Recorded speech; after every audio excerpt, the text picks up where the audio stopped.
하나님의 말씀 함께 보겠습니다. 구약성경 창세기 25장 19절에서 28절까지의 말씀입니다. 창세기 25장 19절에서 28절까지의 말씀을 제가 봉독해 드리겠습니다. 아브라함의 아들 이삭의 족보는 이러하니라. 아브라함이 이삭을 낳았고 이삭은 40세에 리브가를 맞이하여 아내를 삼았으니 리브가는 밧단 아람의 아람 족속 중 부두엘의 딸이요 아람 족속 중 라반의 누이였더라.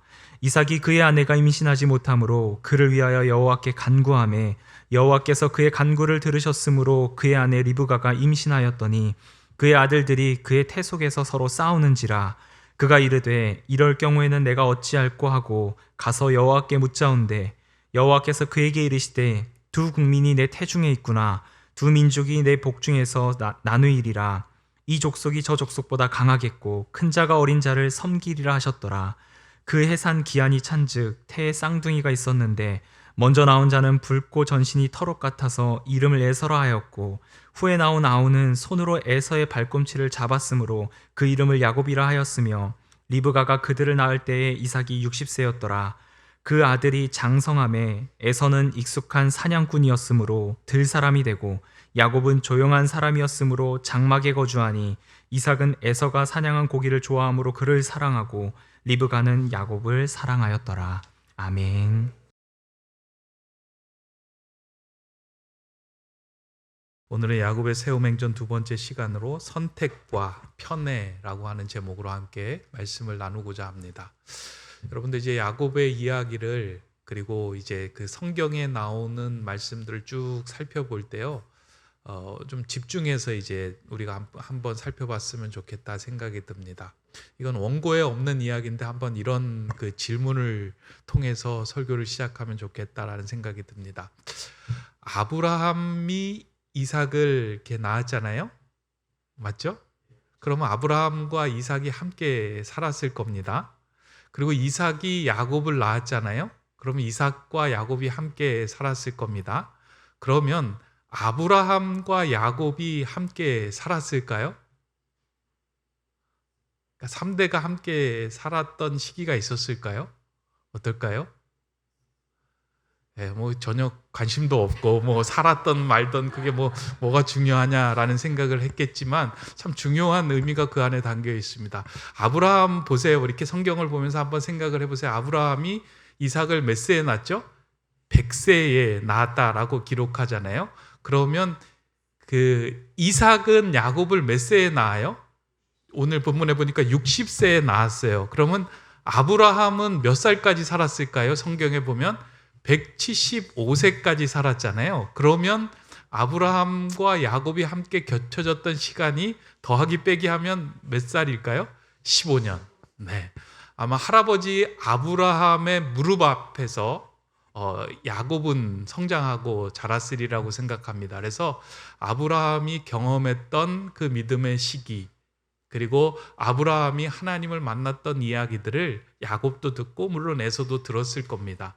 그러면서 그 손자들의 마음속에 우리 할아버지가 이와 같은 믿음의 길을 걸어왔구나 하는 생각을 하면서 이제 믿음의 3세대들은 성장을 해 나가며 이제 진행을 해 나갔을 겁니다. 그래서 성경을 보면 하나님의 이름을 이렇게 부를 때요, 아브라함의 하나님, 이삭의 하나님, 야곱의 하나님, 아브라함과 이삭과 야곱의 하나님으로 부르고 있습니다. 저는 여기에 아주 중요한 의미가 있다라고 생각을 합니다. 그러니까 아브라함과 이삭과 야곱은 믿음의 전 세대를 아우르는 말입니다. 다시 말해서 믿음의 1세대, 2세대, 3세대 이후에 이루어지는 모든 세대를 아우르는 말이 아브라함과 이삭과 야곱의 하나님입니다. 그래서 우리가 신앙생활을 할 때요, 우리도 각 가정에서 믿음의 1세대로 처음 하나님을 만났던 사람들이 있고요, 또 아버지의 신앙으로부터 믿음의 2세대를 살아가는 사람도 있고, 그리고 할아버지로부터 아버지 손자로까지 이어지는, 그리고 더 이상 4대째 5대째 그 진행이 되는 믿음의 가정들이 있을 겁니다. 그 믿음의 가정들의 상황들을 잘 살펴보고 그 각 세대에 가져야 하는 어떤 믿음의 모습들이 무엇인가를 알아보기 위해서는 아브라함의 삶을 살펴볼 필요가 있고요, 이삭의 야곱의 삶을 살펴볼 필요가 있고 야곱의 삶을 살펴볼 필요가 있다는 겁니다. 그래서 나는 지금 믿음의 1세대다. 아브라함의 삶을 한번 살펴보면 하나님께서 아브라함에게 원하시는 것이 무엇인지, 가장 중요하게 아브라함을 통해서 이루고자 하는 것이 무엇인지 그 안에 보이고, 그 길을 따라갈 때 아브라함이 하나님으로부터 받았던 그 복된 삶을 우리의 삶에서도 누릴 수 있게 되는 겁니다. 아브라함이 1세대의 신앙인이었는데 하나님은 아브라함에게 요구했던 건 한 가지예요. 내가 너를 선택하여 불렀으니 너는 나를 붙잡고 복의 근원이 되었으면 좋겠다 하는 것. 그러니까 너의 삶에 있었던 모든 것들은 하나님의 주권하에 이루어진 것들이니까 나를 믿고 신뢰하고 나에게 맡기고 그 길을 따라오고 순종하면 좋겠다라고 하는 것들을 아브라함에게 계속 주지시키고 훈련시켰습니다. 그래서 결국 자신이 가장 소중하게 여겼던 이삭을 하나님께 바침을 통하여 하나님은 이제야 내가 나를 경외하는 줄 알겠다라고 아브라함의 믿음을 인정하고 그의 인생에 여호와 이레의 하나님으로 그와 함께 평생 그와 함께 동행을 하십니다. 그러니까 아브라함은 이걸 붙들고요, 마지막까지 영적인 분별력을 잃지 않고 그 믿음의 길을 굳건하게 걸어갔습니다. 혹시 여러분들 가운데 이제 믿음의 1세대의 길을 걷고 있는 분들이 계십니까? 조금 이제 부담스럽기도 하고 여러 가지 거쳐야 할 고난의 상황들이 있겠지만, 만약에 여러분들의 믿음의 1세대라면 아브라함의 이야기를 통해서 하나님을 굳건하게 붙들고 복의 근원으로 삼겠다 하는 이 믿음을 가지고 걸어나가시면 됩니다. 하나님께서는 반드시 그 인생을 복의 근원으로 삼아 주십니다. 이게 이제 아브라함을 통해서 우리가 읽어가야 되는 거라면요, 믿음의 2세대는 누구입니까?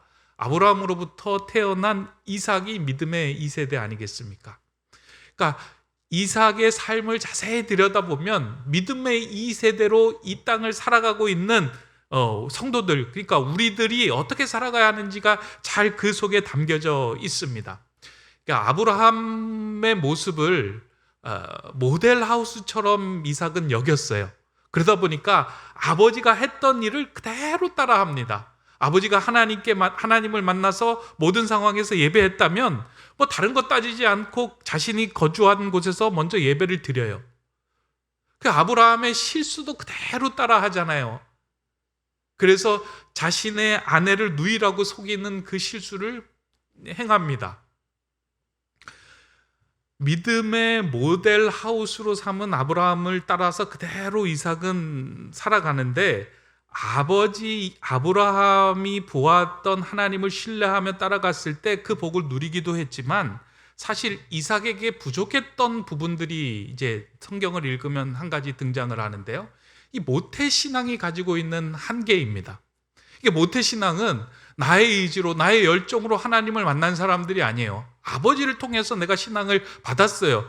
그리고 그냥 그렇게 평안하게 살아가다 보니까 내 인생 하나님의 은혜로 잘 살아갈 수 있겠다 하는 생각이 드는 거예요. 그러다 보니까 내 자녀에게 하나님에 대한 신앙과 믿음을 전적으로 전수하는데 최선을 다하지 않아요.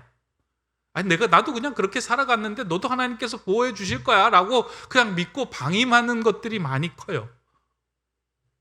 그 이삭의 삶을 자세히 들여다보면 그와 같은 모태신앙의 모습 속에서 하나님께서 이삭을 통해서 원하시는 삶이 무엇이었느냐, 그거는 아버지의 신앙을 계승하여 후대의 신앙을 계승하는 사람으로 중개자로 세웠는데 그 역할에 대해서 부족한 모습들이 보인다라는 겁니다. 우리는 그 상황을 통해서 내 모습을 보아야 할 필요가 있다는 거예요. 오늘 이 시대에 많은 사람들이 이제 모태신앙으로 저도 모태신앙인데요, 모태신앙으로 살아가는 사람들 중에서 많은 사람들이 실수하고 실패하는 것 가운데 하나가 이 믿음을 그 다음 자녀에게로 전수하는 것, 이 부분이 너무나도 약해졌다라는 겁니다. 그러면 이삭의 신앙을 보고 우리의 삶에서 무엇을 채워가야 하는 것인지를 발견하고 그 삶을 걸어가는 것, 그게 이삭의 하나님을 만나야 하는 부분입니다. 그리고 이제 마지막으로 등장하는 제3세대의 하나님은 야곱의 하나님입니다. 야곱과 에서의 하나님인데요, 그 중에서 하나님은 야곱을 택하여 그 삶을 하나님의 사람으로 빚어가시는 것들을 이제 성경을 통해서 보여주고 있습니다. 이제 모태신앙으로 야곱이 태어났고 부모님의 기도로 태어난 자녀이지만 믿음의 3세대에게 필요한 것이 있다면 그것은 각자 개인이 하나님을 인격적으로 만나는 것이었어요. 그러니까 우리 할아버지가 믿음의 조상이었어, 우리 아버지가 믿음의 거부였어 라고 하는 것, 그것이 큰 의미가 없다는 거예요. 믿음은 내가 하나님을 인격적으로 만나고 하나님과의 온전한 관계를 세워갈 때만 내가 아버지로부터 할아버지로부터 받아야 할 그 축복을 계승하는, 축복을 담을 수 있는 그릇이 된다는 거예요. 그 그릇을 준비하지 않으면 아무리 하나님께서 은혜와 축복을 그 사람에게 부어주려고 해도 채워지지가 않는 거예요. 하나님은 야곱을 택하여 주셔서 그 축복의 계승자로 삼았는데 이 축복의 계승자가 어떻게 그 사람을, 그 축복을 담을 그릇이 되도록 만들 것인지를 야곱의 인생을 통해서 하나 둘씩 세워가는 이야기들이 이 야곱의 세움행전에 담겨져 있는 겁니다. 오늘 믿음의 3세대로 살아가는 사람들이 많이 있습니다. 저도 이제 믿음의 3세대예요. 할아버지가 처음으로 신앙을 받아들여서 이제 할아버지의 그 증조 할아버지를 전도를 했지만 사실은 할아버지가 이제 믿음을 처음 받아들였고 신앙생활을 했고요. 그것이 아버지로 그리고 이제 저에게로 이어졌는데요. 그냥 뭐 가만히 있는다고 해서 그 믿음이 저에게 있어서 뭐 뜨겁고 하나님과의 관계가 형성이 되었던 것이 아니라 제가 하나님을 개인적으로 만난 그 순간을 통해서 하나님이 내게 있어서 중요한 분이시구나, 하나님이 내 인생을 책임져 주시는 분이구나 라고 하는 그 믿음을 통해서 제가 조금씩 자라게 된 것을 보게 됩니다. 이러한 모습들이 이제 야곱의 그리고 아브라함의, 이삭의 이야기 가운데 담겨져 있습니다. 그래서 하나님은 아브라함과 이삭과 야곱을 선택하여 그의 인생에 개입하시면서 그의 삶들이 어떻게 하나님의 사람으로 변화되어 가는지를 성경을 통해서 하나 둘씩 보여주고 있는 거예요. 그래서 그 대표적인 인물 아브라함, 이삭, 야곱을 택하여 믿음의 1세대, 2세대, 3세대의 모습을 전체적으로 아우르며 우리에게 보여주고 있습니다. 이러한 이해를 가지고 오늘 본문의 내용을 읽어보면 본문이 던지고 있는 여러 가지 문제들이 다소 풀리게 됩니다. 사람들이 오늘 본문을 읽으면서 많은 그 질문을 이렇게 갖게 됩니다. 그것은 하나님께서 왜 에서가 아닌 야곱을 택하셨냐 하는 질문이 이제 오늘 본문을 통해서 등장을 해요. 이삭의 아내 리브가가 태중에 아이를 임신하였는데 그 태중의 아이가 쌍둥이인 거예요. 그 태중에서 아이들이 둘이 막 싸우고 있는데 너무 힘들다 보니까 이 리브가가 남편에게 나 배가 너무 아파서 힘듭니다 라고 이야기를 하자 이삭과 리브가가 하나님께 나아가 기도를 하죠. 그때 하나님께서 이야기를 합니다. 내 태중에 두 민족이 들었다. 근데 그 형이 어린 자를 섬기게 될 것이다 라고 이야기하는 하나님의 신탁의 내용을 받게 됩니다. 그 이야기를 들을 때 이제 첫 번째로 나온 사람이 에서이고 두 번째로 나온 그 동생이 야곱인데 왜 하나님은 그 태중에 있는 자녀, 무엇을 잘하지도 잘못하지도 않는 자녀들을 태중에서부터 택하여 선택하시고 한 사람은 선택하고 한 사람은 선택하지 않는 일들이 그 가운데 벌어졌는가 하는 질문들이 여기서부터 수도 없이 쏟아져 나오는 상황입니다. 여러분들은 어떻게 생각하십니까? 이 질문은 성경에서 풀기 어려운 난제이지만 야곱의 생애를 하나 둘씩 살펴보게 되면 하나님의 선택이 불공평한 선택이 아니었음을 우리가 알게 됩니다. 이게 선택했다라고 하는 것에 대한 질문이 생기는 건요, 한 사람이 선택되었다면 선택되지 못한 사람이 불공평하다라고 해서 이 선택에 대해서 질문을 제기하는 것인데 만약에 그 선택이 공평한 선택이었다라고 하면 그러한 질문이 크게 필요가 없을 겁니다. 근데 하나님의 선택은 불공평한 선택이 아니라 하나님의 은혜와 하나님의 주권 가운데 이루어진 사건이다라는 것을 우리가 알게 됩니다. 그것을 좀 이렇게 설명하는 몇 가지 이유가 있는데요. 좀 저는 이제 그걸 정리해 가지고 이 몇 가지 이유로 좀 이렇게 정리를 해봤습니다. 첫 번째로 하나님께서 야곱을 선택하셨다라고 하는 것은 에서를 배제하고 야곱을 편애하셨다라는 의미가 아니다라는 것입니다. 그러니까 하나님께서 야곱을 선택하신 것은 에서를 배제하고 야곱만 편애하셨다라는 의미로서 선택이 아니다라는 거예요. 하나님이 야곱을 선택했다고 해서 야곱은 생명의 길로, 에서는 멸망의 길로 이끄는 것이 아닙니다. 하나님은 야곱을 돌보시듯이 에서도 돌보아 주셨습니다. 나중에 에서도 한 민족의 창시자가 되었습니다. 그러나 하나님께서 선택함으로 보여주신 것은 하나님의 선택을 자신의 것으로 인정하며 받아들이는 인생이 어떻게 사람들 앞에서 복의 근원으로 살게 되는지 그것을 보여주기 위한 선택이었다라는 겁니다. 그러니까 동일한 조건에서 태어난 두 사람이 있는데 하나님이 한 사람을 선택하셨어요. 그리고 하나님이 그 인생에 개입하시고 간섭을 하셨어요. 그 상황을 통해서 한 사람의 인생에 하나님이 개입하셨을 때 이 사람이 하나님의 사람으로 어떻게 복된 삶을 살아가고 있는지를 보여주시고자 그 사람을 선택하시고 간섭하시고 개입하셨다는 겁니다. 그러니까 그런 거예요. 야곱의 입장에서 보면 내가 태어날 때 차남으로 태어나고 내가 장자권을 누리지 않는 상황에서 태어났는데 이와 같이 모든 것이 열세의 상황에서 태어났는데 하나님의 간섭과 개입을 내가 내 인생에 받아들일 때 내 인생이 얼마나 복된 인생이 되어가는지를 보여주는 것, 그 삶이 되는 것, 그것을 하나님께서는 야곱을 선택하여 이 땅에 있는 모든 사람들에게 보여주시고자 야곱을 택하셨다라는 겁니다. 그래서 하나님을 붙드는 것이 장자로 태어나 세상의 권리를 붙드는 것보다 더 귀한 것임을 보여주기 위함이었습니다. 그래서 우리는 하나님께서 야곱을 선택하였다는 것에 불편해할 필요는 없습니다. 왜냐하면 우리는 이 땅을 살아가는 야곱들이기 때문입니다. 여전히 누군가의 발꿈치를 움켜잡아야 하며 복을 쟁취하기 위하여 애쓰는 사람이기 때문입니다.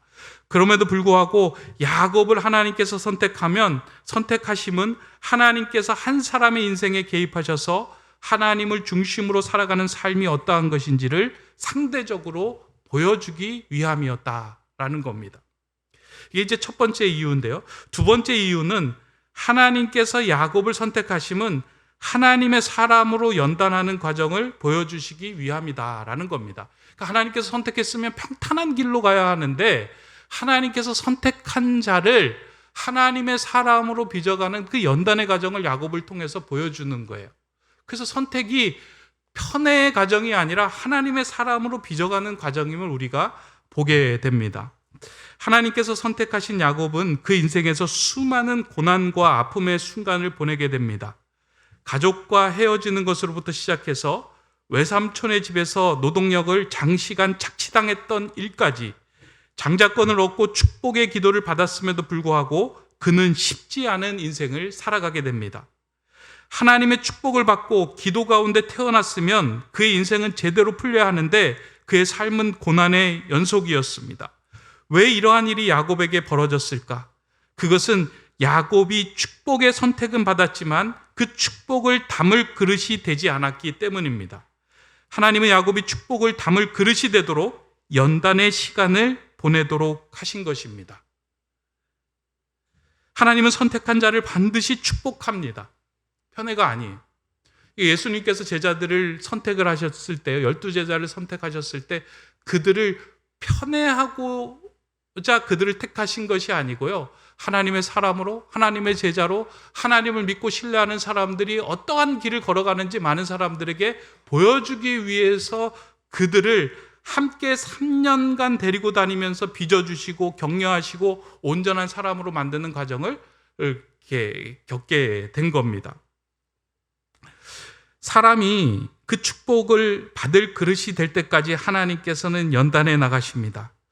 오늘 우리가 연단의 과정에 있다면 하나님께서 우리를 축복을 담는 그릇으로 지금 빚어가고 계심을 우리가 이해하면 됩니다. 하나님의 선택은 이 다듬는 과정이 반드시 필요합니다. 그렇게 하나님의 선택에는 고난과 연단이 항상 동반이 되는 것이기 때문에 편애가 아니라 그 길을, 어려운 길을 걸어가게 하는 하나님의 섭리다라는 것입니다. 마지막으로 하나님께서 야곱을 선택하신 것은 약속의 증인으로 삼기 위함이었습니다. 하나님께서 아브라함을 부르시고 그에게 복을 주셨고 그 복이 이삭을 통해서 하나님을 믿는 자녀인 야곱에게까지 흘러가기를 원하셨습니다. 그리고 하나님은 야곱을 통해서 복을 받는 것에서 끝나지 않고 복을 나누어 주는 사람이 되기를 원하였습니다. 그래서 하나님은 야곱의 성격을 고쳐서 에서와 같게 만들어 주시는 것이 아니라 야곱이 선 자리에서 하나님을 신뢰하고 의지함을 통하여 복의 근원이 되게 하신 것입니다. 이게 아주 중요한 내용이에요. 하나님께서 야곱과 에서를 이렇게 에서 가운데 야곱을 택하여 주셔서 하나님의 사람으로 빚어가는데요. 하나님은 야곱을 에서가 되게 하기 위하여, 어떤 복을 얻는 자리에 끌어올리게 하기 위하여 야곱을 다듬는 것이 아니고요. 자신이 서 있는 자리에서 하나님을 신뢰함을 통하여 하나님의 간섭과 개입에 순응하는 자가 어떠한 복의 근원이 되는지를 야곱을 통해서 보여주기를 원하셨다는 겁니다. 너무나도 중요한 거예요. 우리는 살아가면서요, 자꾸 우리는 어디 복을 얻을 자리를 위해서 추구하며 나가려고 합니다. 그곳에 가면 조금 더 복이 있고 그곳에 가면 조금 더 우리가 더 많은 것을 누리기 때문에 우리의 삶의 거처를 옮겨서 그쪽으로 가야 되겠다라고 생각을 하면 자꾸 그곳으로 옮겨 다니는데요. 그런 것이 아니라 하나님께서는 야곱을 통해서 아브라함, 이삭, 야곱에게까지 흘러가는 하나님을 붙들 때 그 자리를 복의 근원으로 만들게 하시겠다 하는 것을 야곱을 통해서 증인으로 삼고자 하셨다는 거예요. 마찬가지로 오늘 우리도 하나님께서 부르셨어요. 그런데 우리로 하여금 우리를 하나님이 에서로 만들기를 원하시는 것도 아니고요. 어떤 복된 자리로 자꾸 우리를 옮겨서 그 사람이 되게 하시게 하는 것이 아니다라는 겁니다. 우리가 있는 자리에서, 선 자리에서 하나님이 함께 하시면 내게 복이다라는 것을 누리고 느끼고 감사함으로 살아가게 하기 위해서 그 자리에 세우셨다라는 겁니다. 하나님은 오늘도 이 땅을 살아가는 야곱을 다듬으시고 복의 근원으로 삼으시고자 우리의 세움행전을 써나가고 계십니다. 여전히 이 땅에서 에서와 자신을 비교하며 에서가 가진 강인한 힘만을 바라보며 에서가 되기를 원하는 사람들도 있습니다. 야곱임에도 불구하고 에서의 분장을 하고 에서를 바라보며 살아가고 있습니다. 그런데 하나님은 야곱이 에서가 되는 것을 원하지 않으셨습니다. 야곱이 인격적으로 하나님을 만나고 하나님을 자신을 복으로 삼기를 원하였던 것입니다. 그렇게 살아갈 때 그곳을 복의 근원이 되게 하시겠다라고 약속하시며 야곱을 그 증인으로 삼고자 선택하신 것입니다. 근데 야곱의 삶을 자세히 들여다보면 야곱이 그의 인생 가운데 왜 이렇게 에서가 되고자 노력을 했을까라는 것을 자세히 들여다보면요, 야곱이 타고난 기질도 있지만 야곱을 그렇게 만들었던 가정의 환경도 아주 중요한 역할을 합니다. 저는 오늘 이 부분을 또 한번 좀 제대로 들여다보면 좋겠다 생각이 되는데요. 그렇게 야곱이 삶에서 에서가 되고자 했던 이유는 무엇으로부터 생겨난 것일까?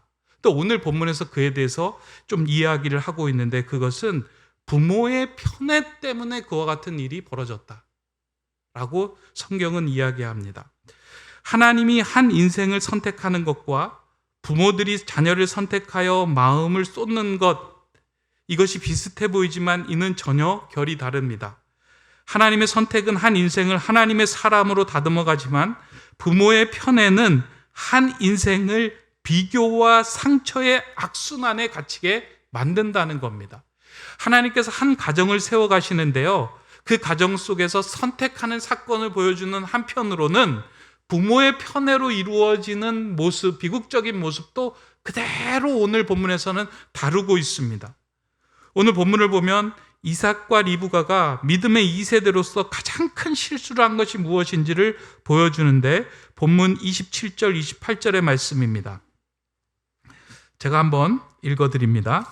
그 아이들이 장성함에 에서는 익숙한 사냥꾼이었으므로 들사람이 되고 야곱은 조용한 사람이었으므로 장막에 거주하니 이삭은 에서가 사냥한 고기를 좋아함으로 그를 사랑하고 리브가는 야곱을 사랑하였더라. 이삭의 가정에 관한 묘사를 오늘 본문을 통해서 우리가 보게 되는데, 이 가정은 확실하게 부모의 사랑이 편중되어 있음을 그대로 보여주고 있는 본문입니다. 이삭은 큰아들 에서에게 더 마음을 쏟았고 리브가는 야곱을 더 사랑하게 된 것입니다. 하나님의 조건 없는 사랑으로 자녀를 대해야 하는 가정에서 자신들의 부족한 모습을 가지고 있는 아들에게 자신을 투사하며 사랑하는 그 모습이 결국 가족이 하나 되지 못하고 분열하게 만드는 역할을 하게 되었다라는 겁니다. 이 야곱의 세움행전을 통해서 우리의 가정을 들여다보게 하는 저는 구절이다라고 생각을 하는데요. 과연 우리의 가정은 자녀들에 대한 어떠한 모습을 바라보고 자녀들을 대하고 있는가? 나는 우리 부모로부터 어떠한 대우를 받고 성장을 했는가? 라는 것에 대해서 이 본문을 통해서 우리 자신, 우리 가정을 들여다보며 또 하나님의 그 만지심과 치유함을 경험하게 하는 본문이 오늘 본문이다라고 생각합니다. 성경에서 이삭을 보면 이삭은 수동적이고 소극적이며 갈등을 피하는 인물이었습니다. 갈등이 생기면 도망을 갔거나 피했어요. 이에 비하여 에서는 오늘 본문에 보면 적극적이고 거칠며 전쟁을 즐기는 인물이었습니다. 사냥꾼이다라고 이야기를 합니다. 그러다 보니 이삭의 입장에서는 한 가정의 가장으로 잘 세울 수 있는 인물이 누군가를 늘 마음에 두고 있었던 거예요. 그러니까 자신은 소극적이고 나약한데 실제적으로 이 험한 세상에서 이 가정을 잘 세울 수 있는 이 가장이 누가 될 거냐, 그것을 보았을 때 본인 입장에서는 에서가 그에 합당한 인물로 여겨졌다는 겁니다. 자신의 부족한 모습을 에서에게 투영하면서 대리만족을 누렸고 그 에서로 인하여 노년의 안락한 생활을 보장받고 싶어 했습니다. 그래서 이삭은 에서를 택했고 에서에게 자신이 가지고 있었던 모든 축복을 주려고 했습니다. 믿음의 3세대인 에서를 하나님의 길을 따르도록 지도하고 가르쳐야 했건만 무작정 그를 지지한 덕에 결국 에서는 하나님을 신뢰하지 않고 자신의 힘만을 신뢰하는 들사람으로 자라가게 만들었습니다. 그러니까 에서가 들사람이 되게 됐던 더 강력한 이유가 있다면 이삭이 에서를 적극적으로 지지했던 거예요. 하나님을 신뢰하며 하나님의 사람으로 성장해야 되는 것을 가르치고 지지해야 됐었는데 들사람으로, 들에서 자신의 힘을 신뢰하면서 하나님을 의지하지 않는 사람으로 살아도 괜찮다라고 생각을 하면서 지지했던 겁니다. 그 결국 에서는 40세에 결혼을 하게 되는데요. 누구하고 결혼하냐면 이방 여인하고 결혼을 해요. 그렇게 아버지하고 어머니가 이방 여인하고 결혼하면 안 된다라고 말렸음에도 불구하고 에서는 내가 편한 대로, 내가 좋은 대로, 내가 좋은 여자 만나서 결혼할 거야 라고 이야기를 하며 이방 여인을 택합니다. 왜 이방 여인을 택하면 안 됐을까? 그 이유는 할아버지 아브라함, 이삭, 야곱으로부터 이어지는 믿음의 세대를 온전하게 유지하기 위하여 그 가정 가문에서 난 사람들과 결혼을 하기를 원했는데 이방 여인과 결혼을 함을 통해서 이방의 우상들이 그 가정 안으로 들어오는 것을 허용했다는 거예요. 그러니까 축복의 가장으로 세울 수 있는 그 길로부터 벗어나 사람의 길로 들어갔던 것이 에서였습니다. 이걸 방임하고 방치했던 그 이삭의 삶을 통하여 더욱더 들 사람이 되었습니다. 이에 비하여 리브가의 삶을 보면요, 리브가는 적극적이며 결단력이 강력한 사람이었습니다. 그러다 보니 차분하게 조용한 야곱의 성정이 훨씬 더 이 가정을 이끌어갈 수 있는 사람에 어울린다라고 생각을 한 것입니다. 오늘 본문을 보면 야곱을 조용하다라고 표현하였는데 이 표현은 단지 야곱의 성격이 조용하다라고 하는 의미가 아니라 신중하여 완전을 추구하는 사람이다라는 뜻을 그 안에 담고 있습니다. 우리는 그냥 야곱이 속이는 자, 협작꾼이라고만 알고 있는데요. 실제로 성경에서 기록된 그 야곱에 대한 표현을 보면은요, 야곱은 신중하여 완전을 기하는 자였다라고 기록을 하고 있어요. 이 표현이 참 재미가 있는 게 조용한에 해당하는 단어가 히브리어로 탐임이라는 단어를 쓰는데요. 성경에서 이러한 표현을 자신의 이름 앞에 붙였던 인물들이 이제 몇 명 있는데 다윗, 그리고 노아, 그리고 욥. 이 사람들이 순전한 자, 완전한 자, 온전한 자라고 하는 표현을 사용할 때 이 탐이라는 단어를 그 사람 앞에 붙였다는 거예요. 욥은 그 시대에 순전한 자다라고 할 때 욥 앞에 붙였던 게 탐임이라는 단어였고요. 다윗도 온전한 자다라고 이야기할 때 이 탐을 붙였고요. 노아도 하나님의 때를 기다렸던 온전한 자다라고 할 때 이 탐을 붙였다는 거예요. 근데 오늘 본문에서 보면 여기는 온전한 자라고 이야기를 하지 않고 단지 그냥 조용한 자라고만 이야기를 하고 있습니다. 뭐 여러 가지 이유가 있었다라고 생각이 듭니다. 그러나 야곱의 마음 속에는 저는 그런 마음이 있지 않았을까라는 생각을 해요. 할아버지의 무릎 아래서 성장을 하면서, 그리고 아버지, 그리고 어머니로부터 이야기를 들으면서 나는 하나님을 중심으로 축복을 붙드는 사람이 되어야 되겠다라는 그 마음이 야곱에게는 열망이고 야곱에게는 절실한 마음으로 그 안에 있었던 사람입니다. 그러다 보니 리브가에게 있어서, 리브가는 누구예요?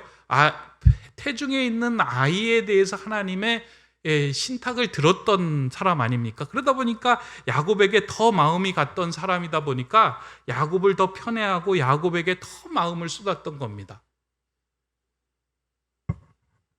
이렇게 부모의 성향과 반대되는 자녀들에 대한 편애가 형제 사이의 관계를 어렵게 만들었습니다.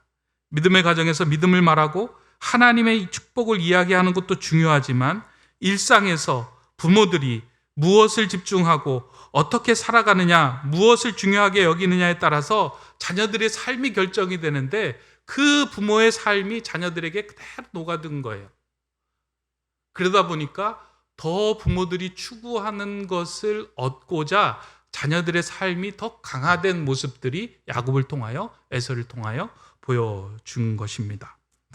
저는 말씀을 준비하면서 이 이삭의 가정에 관한 내용을 자세히 읽어보았습니다. 그런데 이 가정에서 서로 간의 대화를 한 내용들이 전혀 보이지 않았습니다. 장자의 축복에 대해서도 이삭은 몰래 에서에게만 말합니다. 어느 날 몰래 에서를 불러가지고 고기를 잡아와라, 나를 위해 고기를 만들어라, 내가 너에게 축복을 해주겠다라고 몰래 에서에게 이야기합니다. 근데 또 그 이야기를 몰래 듣고 또 몰래 야곱에게 이야기를 합니다. 가족 간에 서로 대화가 없고요, 아주 중요한 장자권에 대한 축복에 관한 이야기를 함에도 불구하고 이삭, 리브가 그 부모는 대화를 하지 않고 이 문제를 풀어갑니다. 그러다 보니까 에서와 야곱의 대화도 나타나지 않고 계속 갈등의 골만 깊어지는 것이 이 본문을 통해서 우리에게 보여지는 내용입니다. 이삭의 가족 구성원은 4명임에도 불구하고 이와 같은 뒤틀린 사랑으로 인하여 가족이 산산조각이 나게 됩니다. 에서는 부모님에 말렸던 이방 여인을 쫓아 장가들어 떠나게 되고, 그래서 부모의 근심이 됩니다. 야곱은 형을 두려워하여 밧단 아람으로 떠나가게 됩니다. 하나님이 이 야곱의 가정을 통하여 우리의 가정을 돌아보게 하시는 메시지로 이 말씀을 우리에게 주신 것입니다. 하나님께서 이 야곱의 가정을 통하여 말씀하고자 하시는 것은 우리의 상황 속에서 우리를 낙심케 하는 것이 아니라 다시 세워가기 위한 말씀으로 이 말씀을 우리에게 주셨다는 거예요. 우리의 삶을 자세히 들여다보면요, 우리도 계속 부모로부터 받은 상처가 악순환되어서 우리에게 돌아가고 있는 상황들이 있어요. 부모로부터 받은 것, 그 부모로부터 받은 것이 자녀에게로 전술되는 것들이 있다는 겁니다. 그래서 자녀들에 대한 편애가 일어나기도 하고요, 자녀에 대한 기대를 하기도 하고요, 실망을 하기도 하고요, 낙심을 하기도 합니다. 하나님의 사랑으로 자녀들을 품고 감싸야 함에도 불구하고 내 안에 치유되지 않았던 그 상처의 악순환 때문에 여러 상황들이 꼬이고 뒤틀리게 되는 것들이 우리들의 상황입니다. 하나님은 이 야곱의 가정을 통해서 내 상황과 내 가정을 들여다보게 합니다. 그러면서 더 중심적으로 우리가 붙들어야 하는 것이 무엇이냐, 이 상황을 통해서 하나님께서 풀어가고자 하는 것이 무엇이냐를 우리로 하여금 보게 하시는 것입니다. 이삭의 삶에서 실수한 것이 있다면 우리로 하여금 그 길을 따르지 않도록 하기 위하여 이 말씀을 우리에게 하십니다. 또한 내 삶이 차남이어서 제대로 대접을 받지 못하였고 부모의 편화로 인해 뒤틀려져서 상처가 나를 힘겹게 할지라도 낙심할 필요가 없습니다.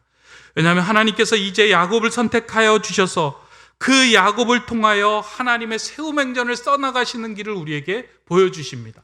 뒤틀려졌지만, 어긋났지만, 조각났지만 하나님의 사람으로 온전히 빚어질 때 다시금 가족이 회복되고 온전케 되는 일들을 우리로 하여금 보여주고 기대하고 그 길을 걷게 하신다는 겁니다. 우리가 할 일이 있다면 하나님의 선택과 그 부모님의 기도에 올라타서 하나님의 간섭과 개입을 인정하며 살아가는 것입니다. 그렇게 나를 향한 하나님의 선한 계획을 인정하며 한 걸음씩 내디딜 때 하나님은 야곱과 같은 우리의 삶을 빚어서 이스라엘로 바꾸어 가실 겁니다. 저는 이번에 이제 그 야곱의 세움행전을 통해서요, 저와 여러분의 그 삶을 들여다보는 동시에 저와 여러분의 가정도 좀 들여다보기를 원합니다. 그래서 이게 믿음 생활을 하다가 보면 이게 믿음은 깊어지는 것 같은데 계속 왁순환되는 그 상처 때문에 내 믿음이 자라지 못하는 부분들이 있는 것 같아요. 그럴 때 하나님 앞에 온전히 서서 내가 무엇 때문에, 어떠한 상황 때문에 지금 이와 같은 일과 이와 같은 길로 계속 걸어가는지 하나님께 묻고 그 길에서 돌아서서 다시 한번 내 인생을 빚어가시고 세우시는 하나님의 손길을 경험하는 일들이 우리 가정과 내 삶 속에서 온전히 빚어지기를 소망합니다. 그런 야곱의 세움행전, 야곱의 가정의 세움행전이 저와 여러분 가정 그리고 삶에 가득하기를 간절히 축원합니다. 기도하겠습니다. 사랑의 하나님, 야곱의 세움행전을 통하여 우리의 모습과 가정의 모습을 들여다보게 하심에 감사드립니다. 여전히 나의 경험과 지식을 전하려고 하는 우리 아내 이삭과 리브가의 모습이 있었습니다.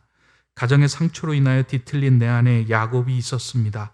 하지만 결국 야곱을 다듬어 이스라엘로 세우시는 하나님의 선택을 신뢰하며 하나님의 길을 가고자 합니다.